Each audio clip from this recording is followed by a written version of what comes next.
Halo semuanya, balik lagi di channel YouTube aku, Emmanuel Stefani DJ, NIM 20G40020, Program Studi Akuntansi Sistem Informasi Fakultas Ekonomi dan Bisnis Unika Sugio Pranoto Semarang. Nah, di video kali ini saya akan membahas mengenai silogisme. Nah, silogisme itu apa sih? Silogisme adalah penyimpulan di mana dari dua keputusan disimpulkan suatu keputusan yang baru. Keputusan yang baru itu berhubungan erat sekali dengan premis-premisnya. Keeratannya terletak dalam hal ini. Jika premis-premisnya benar, dengan sendirinya atau tidak, maka kesimpulannya adalah benar. Nah, silogisme ini terbagi menjadi dua kelompok, yaitu silogisme kategoris dan silogisme hipotesis. Apa sih silogisme kategoris? Silogisme kategoris adalah silogisme yang premis-premisnya dan kesimpulannya berupa keputusan kategoris. Silogisme ini dapat dibedakan menjadi dua. Yang pertama, silogisme kategoris tunggal, terdiri atas dua premis. Yang kedua, silogisme kategoris tersusun, terdiri atas lebih dari dua premis. Nah, untuk silogisme kelompok kedua itu silogisme hipotesis. Silogisme hipotesis adalah silogisme yang terdiri atas satu premis atau lebih yang berupa keputusan hipotesis. Silogisme ini juga dapat dibedakan menjadi tiga, yaitu silogisme hipotesis kondisional. Silogisme hipotesis kondisional yang ditandai dengan ungkapan-ungkapan jika dan maka. Dan yang kedua, silogisme hipotesis disjungtif yang ditandai dengan ungkapan dan atau. Silogisme hipotesis konjungtif yang ditandai dengan ungkapan tidak sekaligus dan. Nah, silogisme kategoris tunggal merupakan bentuk silogisme yang terpenting. Silogisme ini terdiri atas tiga term, yakni subjek yang biasa dilambangkan dengan S besar, predikat yang biasa dilambangkan dengan P kecil, dan term antara yang biasa dilambangkan dengan M. Saya ambil contoh, yaitu setiap manusia ini merupakan term antara dan mati merupakan predikat atau M strip P, dan si fulan merupakan subjek adalah manusia merupakan term antara atau S strip M. Jadi si fulan merupakan subjek dan mati merupakan predikat atau S strip P. Term major adalah predikat dari kesimpulan.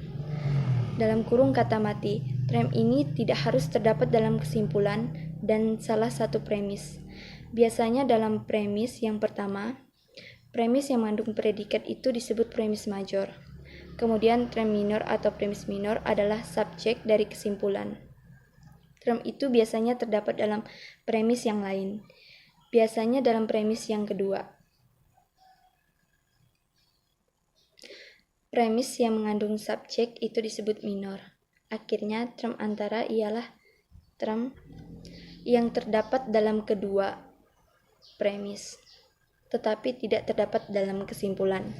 Dengan term antara, subjek dan predikat diperbandingkan satu sama lain. Dengan demikian, subjek dan predikat dipersatukan atau dipisahkan satu sama lain dalam kesimpulan. Namun dalam percakapan sehari-hari, dalam buku-buku atau tulisan-tulisan, bagan seperti itu tidak selalu tampak dengan jelas. Seringkali ada keputusan-keputusan yang tersembunyi. Kesulitan yang sama juga terdapat dalam keputusan. Ketika berbicara tentang keputusan, sudah dianjurkan supaya keputusan itu dijabarkan dalam bentuk logis. Demikian juga pemikiran-pemikiran dijabarkan dalam bentuk silogisme kategoris. Dengan demikian, titik pangkalnya serta jalan pikiran yang terkandung di dalamnya dapat diperlihatkan dengan jelas. Untuk itu kita perlu menentukan. Yang pertama, menentukan dahulu kesimpulan mana yang ditarik. Yang kedua, mencari apakah alasan yang disajikan. Dan yang ketiga, menyusun silogisme berdasarkan subjek dan predikat, serta term M. Hukum-hukum yang perlu ditaati dalam silogisme kategoris. A. Menyangkut term. 1. Silogisme tidak boleh mengandung lebih atau kurang dari 3 term. Kurang dari 3 term berarti tidak ada silogisme. Lebih dari 3 term berarti tidak adanya perbandingan. Kalaupun ada 3 term, ketiga term itu haruslah digunakan dalam arti yang sama tepatnya. Kalau tidak, hal itu sama saja menggunakan lebih dari 3 term. Term antara dalam kurung M tidak boleh masuk kesimpulan. Hal ini sebenarnya sudah jelas dari bagan silogisme. Selain itu masih dapat dijelaskan begini. Term antara dalam kurung M dimaksudkan untuk mengadakan perbandingan dengan term. Perbandingan itu terjadi dalam premis-premis karena itu termasuk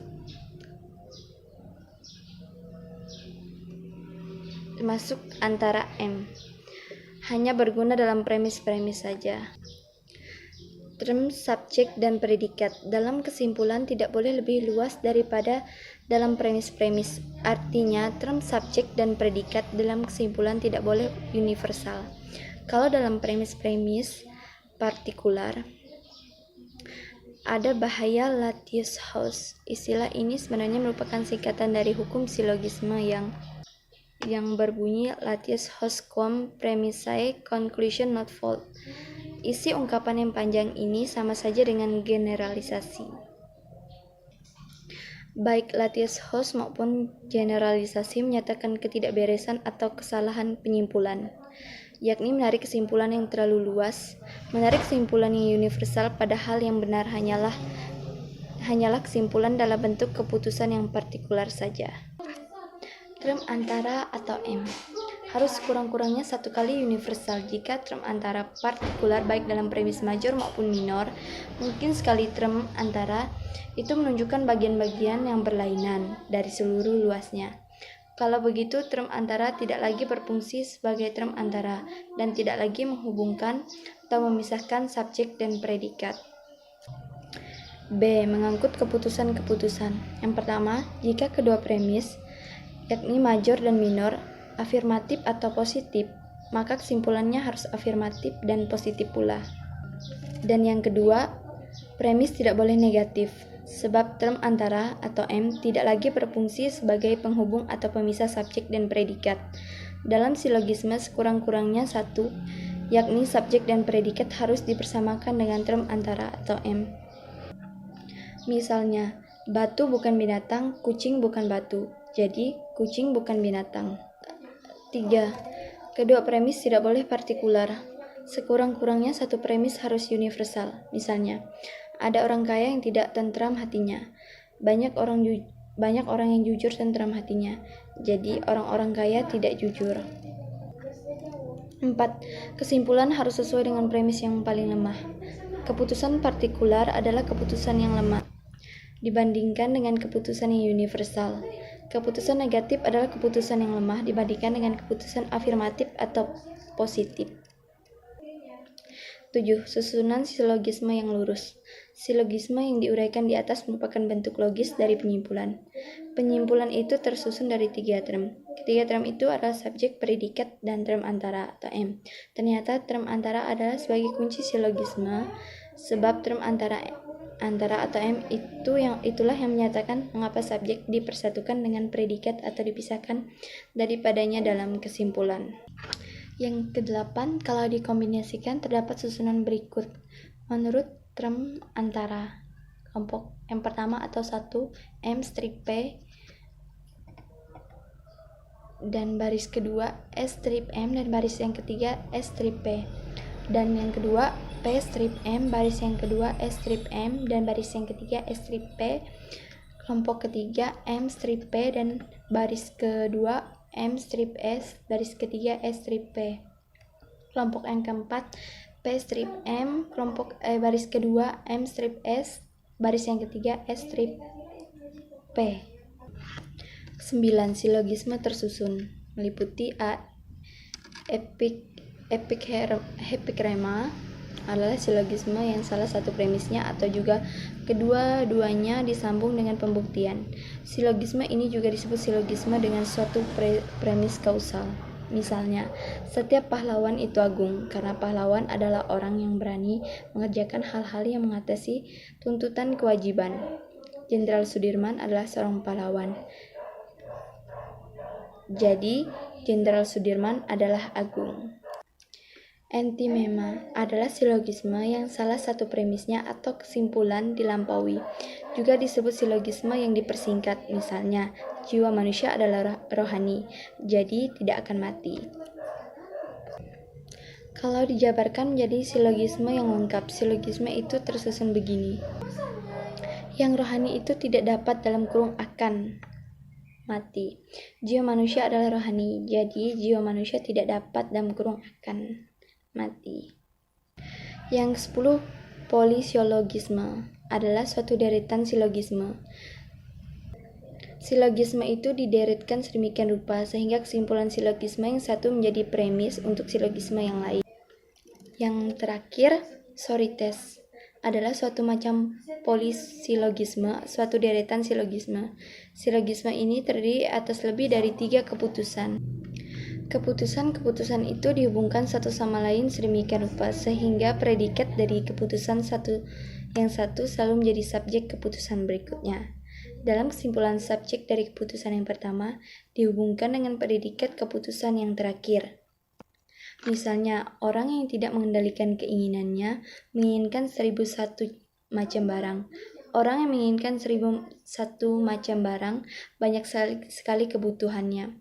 Orang yang banyak sekali kebutuhannya tidak tentram hatinya. Jadi, orang yang tidak mengendalikan keinginannya tidak tentram hatinya. Sekian video reaction mengenai silogisme dari saya. Kurang dan lebihnya, terima kasih.